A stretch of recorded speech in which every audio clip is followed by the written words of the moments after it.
इसमें हम आपको नेताजी का चश्मा एक गद्य पाठ के अंतर्गत ये आपका गद्यांश, कुछ बच्चे इसे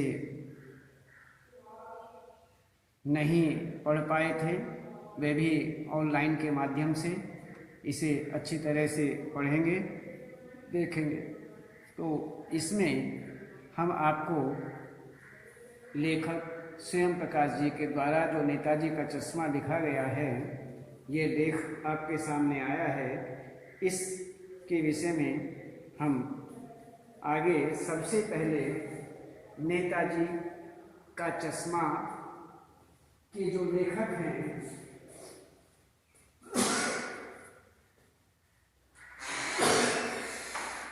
इनके विषय में ही सबसे पहले जानते हैं। तो इसमें हम देखते हैं इनके जीवन से संबंधित। तो यहाँ पर नेताजी का चश्मा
नेताजी का चश्मा नामक पाठ के लेखक स्वयं प्रकाश जी का जीवन परिचय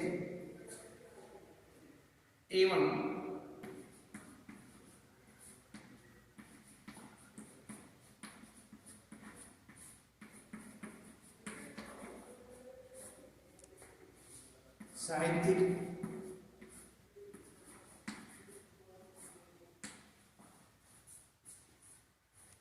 साहित्यिक परिचय। इसमें हम आपको जीवन से संबंधित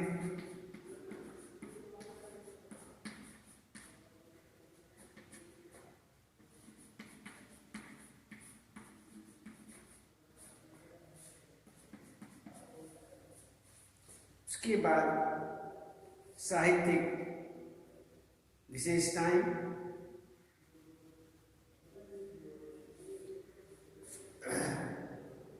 इसमें पहले रचना लेते हैं। रचनाएं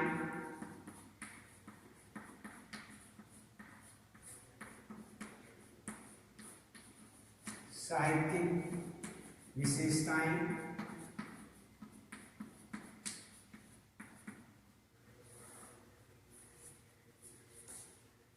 भाषा शैली,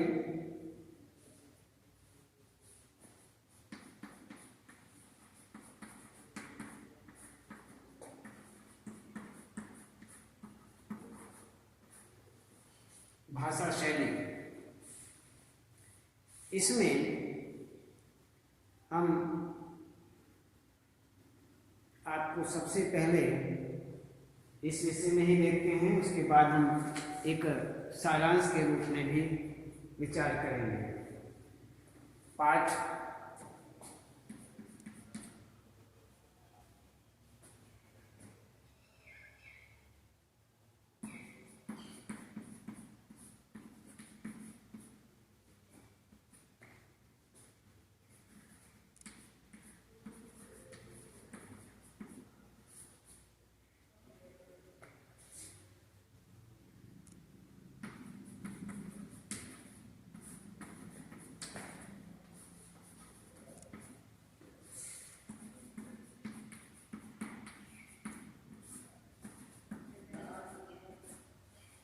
इसमें सारांश के रूप में भी हम देखेंगे। तो सबसे पहले हम देखते हैं इसका परिचय। इसमें नेताजी समकालीन कहानी में इसके अंतर्गत, इस कहानी के अंतर्गत हम देखते हैं कि समकालीन कहानी में महत्वपूर्ण स्थान रखने वाले जो हमारे स्वयं प्रकाश जी हैं, उनका जो जन्म है वो सन 1947 में 1947 में उनका जन्म हुआ और वह इंदौर में हुआ। इंदौर में इनका जन्म माना जाता है।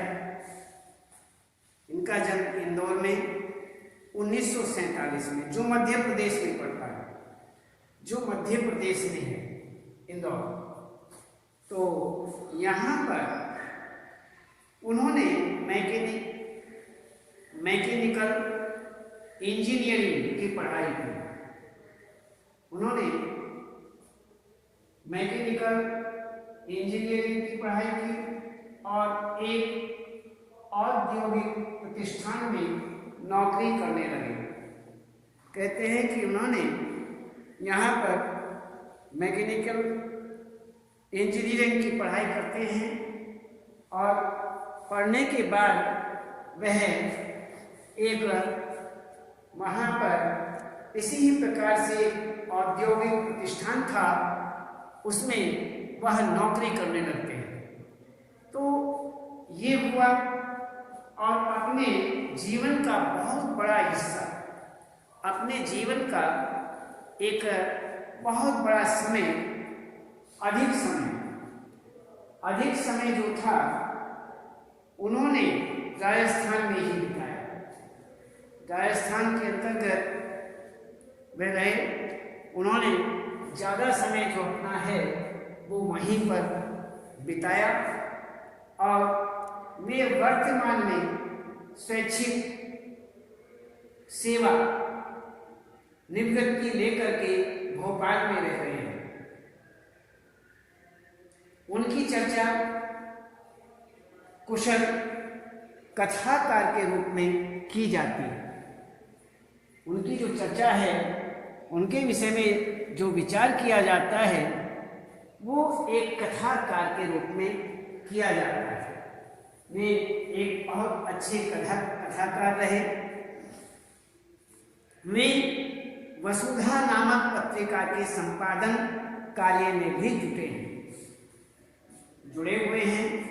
वह इस पत्रिका, तो वसुधा नामक जो पत्रिका है, इस पत्रिका के संपादक कार्य को भी करते हैं।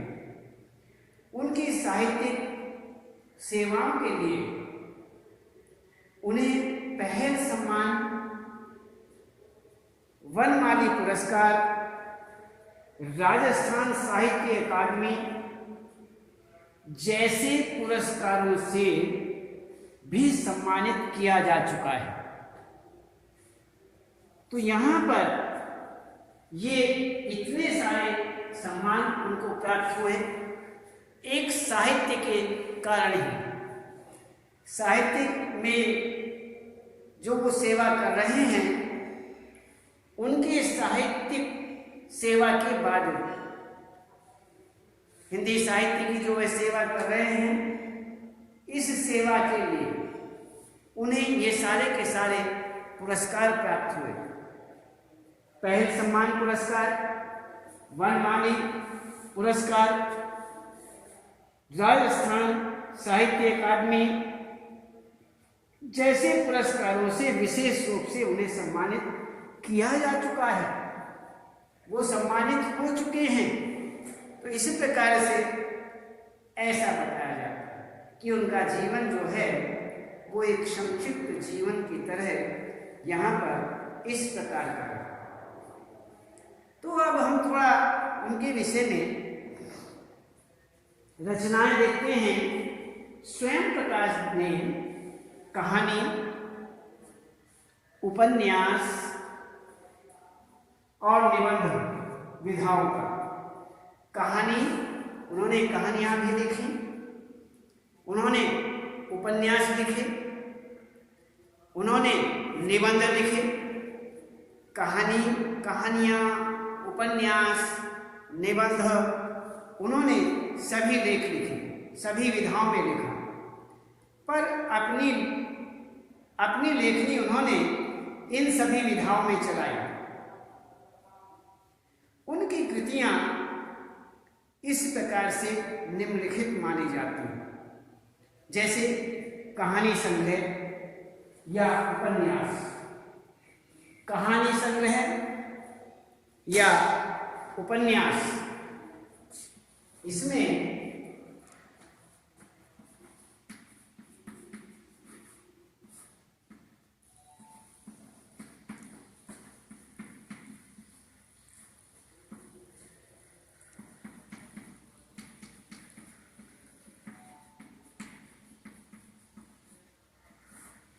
उपन्यास, ये इनके विशेष रूप से माने जाते हैं। इसमें हम इसी ही प्रकार से यहाँ की रचनाओं के विषय में विचार करें कि इनकी कहानी संग्रह जो हैं उनके अब तक 13 कहानी संग्रह प्रकाशित हो चुके हैं। कहते हैं कि इनकी रचनाओं में जो कहानी संग्रह की स्थिति है, कहानी संग्रह का प्रकाशन है, कहते हैं कि कहानी संग्रह के अंतर्गत इनके 13 कहानी संग्रह प्रकाशित हो चुके हैं, 13। और जिसमें सूरज कब निकलेगा, जिनमें सूरज कब निकलेगा, आएंगे अच्छे दिन भी, आदमी, जात का आदमी, संधान आदि प्रमुख माने जाते हैं। ये इसमें विशेष रूप से प्रमुखता रखते हैं, यही इनमें प्रमुख है। तो यहाँ पर ये कहानी संग्रह के अंतर्गत हुआ। अब हम थोड़ा देखते हैं उपन्यास। बीच में विनय, ईंधन आदि इनके उपन्यास हैं, ये इनके उपन्यास हैं। अब हम आपको रचनाओं के अंतर्गत कहानी संग्रह और उपन्यास के विषय में बताया। अब हम इनका साहित्य से संबंधित कुछ विशेषताएं जानेंगे।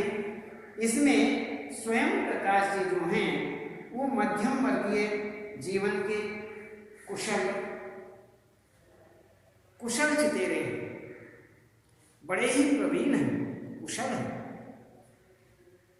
मध्यम वर्गीय हैं, मध्यम वर्ग के रहने वाले हैं, मध्यम वर्गीय इनका जीवन है। उनकी कहानियों में वर्ग शोषण के विरुद्ध चेतना है। अलग अलग वर्ग हैं, ये वर्ग कौन सा है, ये वर्ग कौन सा है, तो वर्ग शोषण की जो इसमें वर्ग शोषण के अंतर्गत जो शोषण है, वर्गों के अंतर्गत जो शोषण है उसके विरुद्ध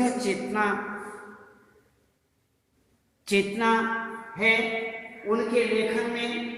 हमारे सामाजिक जीवन में उनके जो लेख हैं उनमें सामाजिक जीवन को यदि देखते हैं, सामाजिक जीवन में जाति, संप्रदाय और लिंग के आधार पर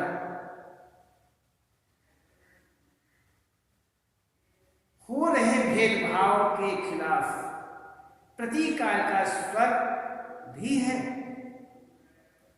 कहते हैं कि उनका जो लेख है, उन्होंने जो भी लेख लिखे हैं उनमें लेखन में हमारे जो सामाजिक जीवन में जातियां हैं, संप्रदाय हैं, लिंग के आधार पर जो भेदभाव हो रहे हैं उनके खिलाफ उन्होंने प्रतिकार का स्वर जगाया,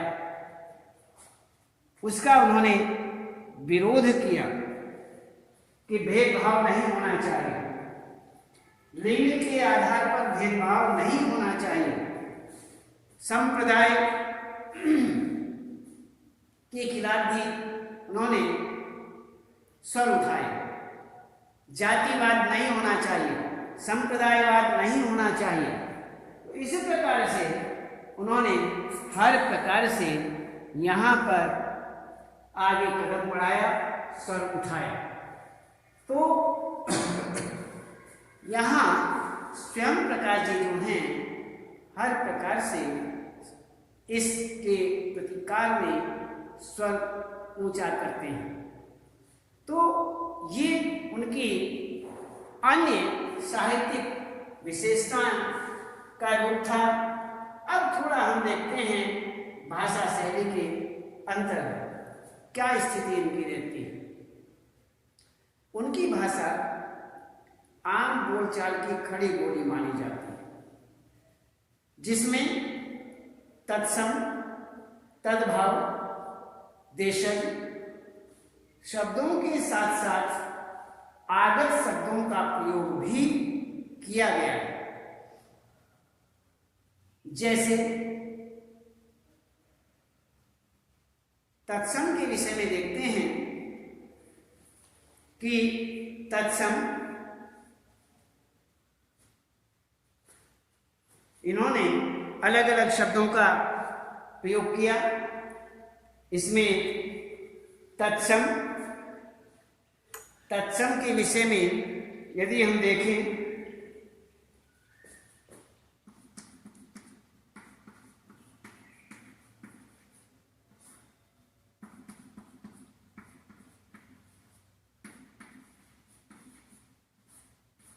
तद्भव, देशज,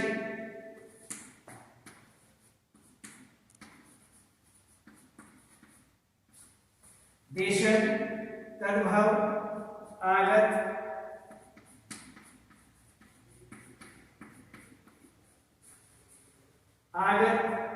और मुहावरा,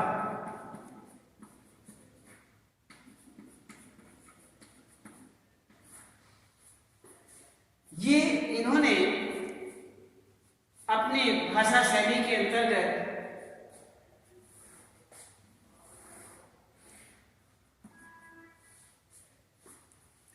भाषा शैली में इन्होंने इस प्रकार से प्रयोग किए।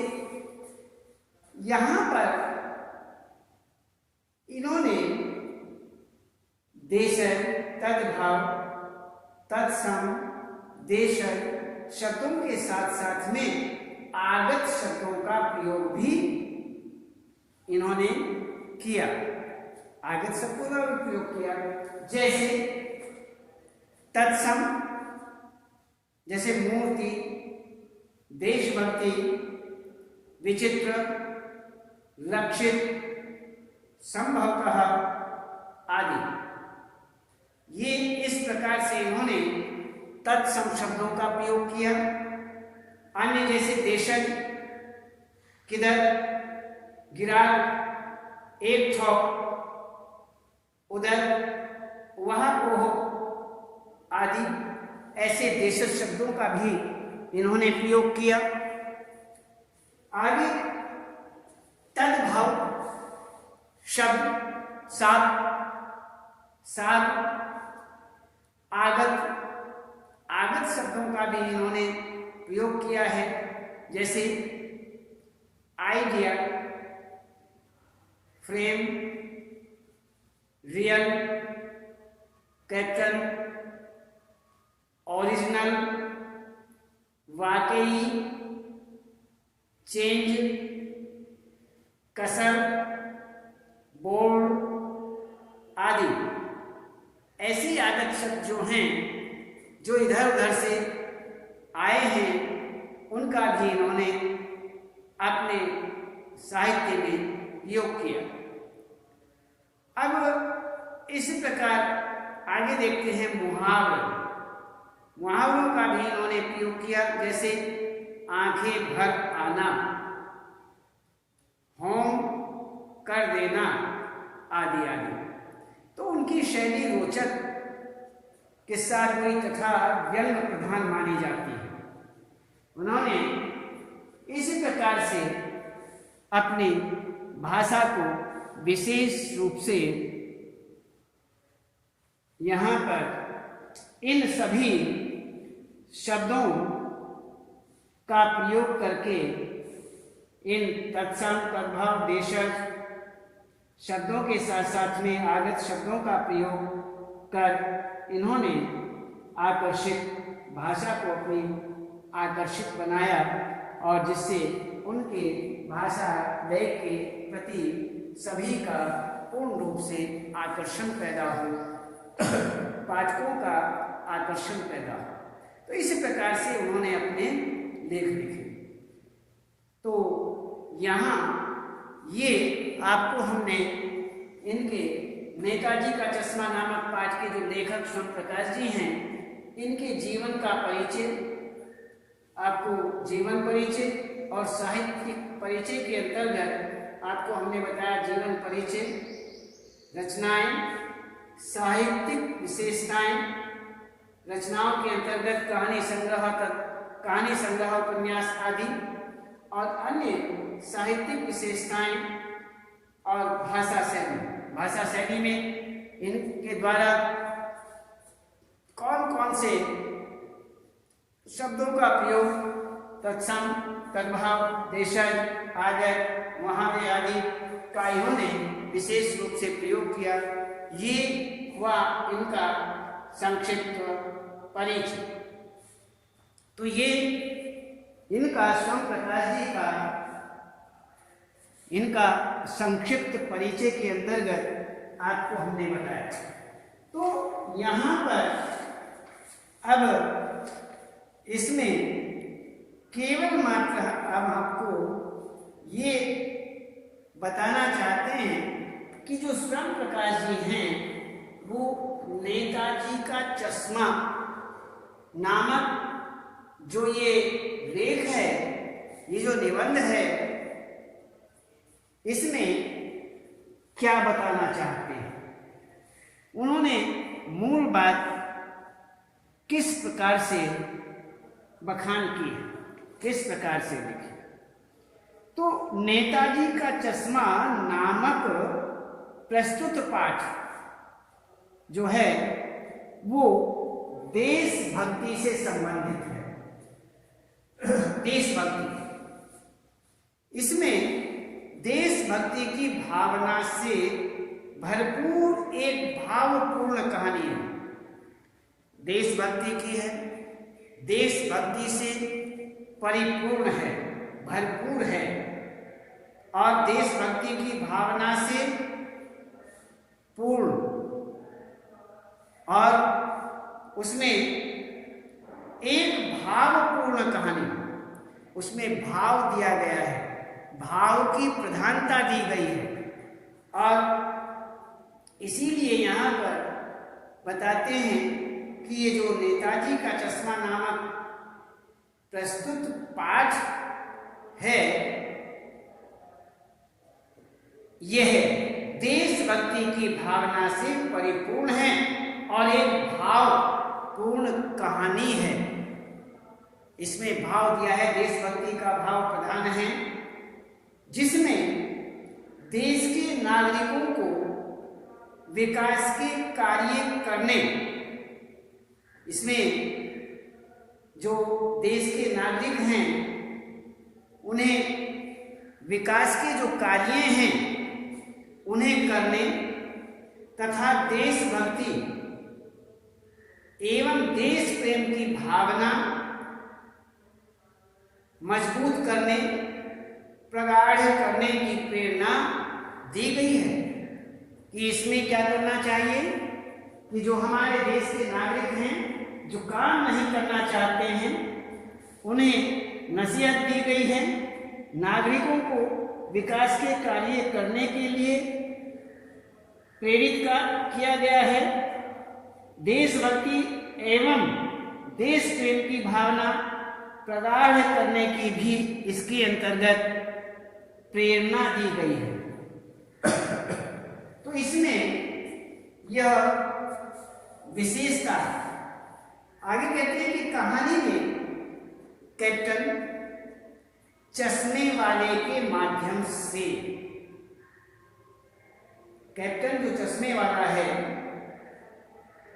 उसको मध्य में लेकर के उसके माध्यम से देश के करोड़ों लोगों के देशभक्तिपूर्ण योगदान को उभारा गया है। कहते हैं कि कैप्टन एक चश्मे वाला है, उसको यहां पर बीच में लिया है, माध्यम बना दिया गया है और उसको माध्यम बना करके तो देश के जो करोड़ों लोग हैं तो उन लोगों के देशभक्तिपूर्ण योगदान को, बहुत ऐसे हैं बेचारे जो देशभक्ति तो करते हैं, अपना योगदान भी देते हैं, लेकिन उनके योगदान को कोई जानता नहीं है, कोई पहचानता नहीं है, उसका कोई बखान नहीं करता है, किसी की नजरों में उनकी देशभक्ति दिखाई नहीं देती है। देशभक्ति केवल धन संपत्ति आदि से ही नहीं की जाती, देशभक्ति करने के अन्य और तरीके भी होते हैं। शरीर से भी की जाती है, कार्य से भी की जाती है, भावनाओं से भी की जाती है। तो इस प्रकार से हम हर प्रकार से देशभक्ति कितने ही प्रकारों से यदि हमारे मन में देश के प्रति श्रद्धा है, देशभक्ति है, तो हम किसी भी प्रकार से किसी भी तरीके से देशभक्ति कर सकते हैं। तो यहाँ पर वही बताया गया है कि देश के जो करोड़ों लोग हैं उनकी देशभक्तिपूर्ण योगदान को यहाँ पर बताया गया है, उभारा गया है, जो अपने अपने तरीके से देश प्रेम तो करते हैं, अपने अपने तरीके से देश प्रेम करते हैं, परंतु वे पर्दे के पीछे रह जाते हैं। हमने बताया कि वे देशभक्ति करते तो हैं, लेकिन उनके विषय में कोई देखता नहीं है, वो एक तरह से पर्दे के पीछे रहते हैं। उनके मन में प्रचार प्रसार करने वाली भावना नहीं होती, केवल भावना क्या होती है कि मैं देशभक्त हूं, मैं अपने देश की सेवा करूंगा, और अन्य तरीकों से वह देश की सेवा तो करते हैं, लेकिन वह प्रत्यक्ष रूप में यह बखान नहीं करते कि मैं देश की सेवा कर रहा हूं, ये प्रचार प्रसार नहीं करते हैं। इसीलिए यहाँ पर लेखक जो है यही बताना चाहते हैं कि जो अपने अपने तरीके से देश प्रेम तो करते हैं, परंतु वे पर्दे के पीछे रह जाते हैं। तो कहानी के अनुसार केवल बड़ों में ही नहीं, बल्कि बच्चों, कोई बड़े ही देश सेवा करें ऐसी बात नहीं है, बच्चे भी तो देश सेवा करते हैं। तो बल्कि बच्चों अर्थात आने वाली पीढ़ी में भी देश प्रेम तथा देशभक्ति की भावना भरी हुई है। यहाँ कहते हैं कि बड़ों में ही देशभक्ति की भावना नहीं होती है, आने वाले जो बच्चे हैं उन बच्चों में, आने वाली पीढ़ी में भी देश प्रेम और देशभक्ति की भावना भरी हुई है। इसलिए ऐसा नहीं है कि बड़ों में ही देशभक्ति होती है। तो इसमें हर प्रकार से यहाँ पर देश प्रेम, देशभक्ति की भावना हर प्रकार से कोट कोट करके भरी हुई है, परंतु उसे प्रदर्शित करने का उनका अपना अलग अलग अंदाज होता है। वो किस प्रकार से प्रदर्शित करते हैं, उनका सबका अलग अलग अंदाज है। इसलिए हम इस बात को कहते हैं कि देशभक्ति, देश प्रेम सबके अंदर कूट कूट करके भरा होता है, लेकिन उनका अपना अपना अंदाज होता है कि वह किस प्रकार से, किस अंदाज से वह अपनी देशभक्ति, अपने देश प्रेम आदि को किस प्रकार से वह प्रदर्शित करते हैं, ये उनका अलग अलग अपना अंदाज होता है। तो आज हमने आपको बताया कि नेताजी का चश्मा, लेखन श्याम प्रकाश जी का जीवन परिचय, रचनाएं, साहित्यिक विशेषताएं, भाषा शैली और अन्य हमने नेताजी का चश्मा नामक पाठ का थोड़ा आपको भाव बताया, ये सार बताया कि इसमें जो नेताजी हैं इस पाठ के अंतर्गत आपको क्या समझाना चाहते हैं, क्या बताना चाहते हैं। तो इस प्रकार से आज केवल इतना ही और इसके बाद कल बताएंगे।